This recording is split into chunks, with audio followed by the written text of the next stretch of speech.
how are we in a moment right now where it seems like in order to be a part, at least for some people, at least to be a part of this rising feminist movement, you have to check your Zionist or some would say Jewish identity at the door? Sharon or Libby, do you guys want to jump in there?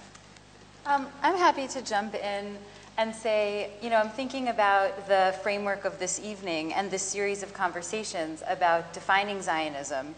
And to me, there's a big opportunity to get clear about how we're defining feminism and also how we're defining Zionism. And I think a lot of the tensions come when people aren't explicit and clear about what they mean by feminism today and also what they mean by Zionism today. So to take it a step further, I think that this rising feminism is based on an analysis of intersectional identities, which is somewhat of a new-ish term, I would think.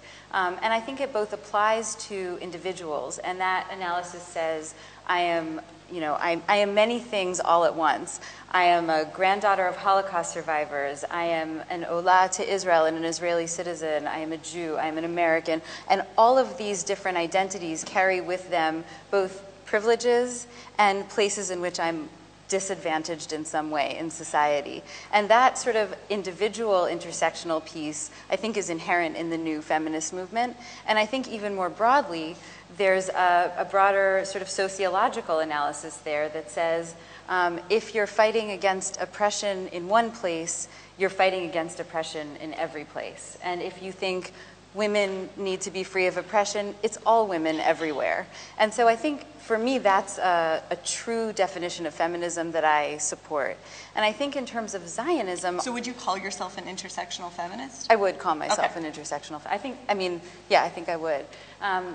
And in terms of Zionism, I also want to be really clear and define the term as I see it. And I think we need to, because Zionism in many ways has come to mean only a very specific thing.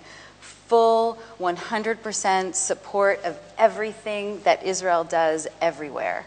And that is not the way that I define myself as a Zionist. In fact, inherent in my Zionism is sometimes criticizing Israeli government policies, including policies that oppress other people.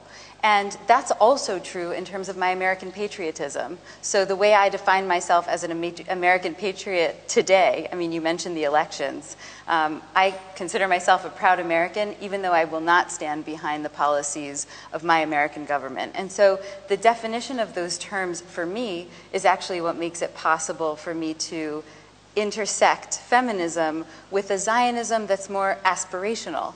Zionism has always been an aspiring concept, a dream of a better future. And for me, my Zionism is about dreaming about a better Israel that's without oppressing other people, that's without some of the flaws that we today see. So I think that, for me, is the point of reconciliation between what sometimes feels like it's in tension in today's feminist movement.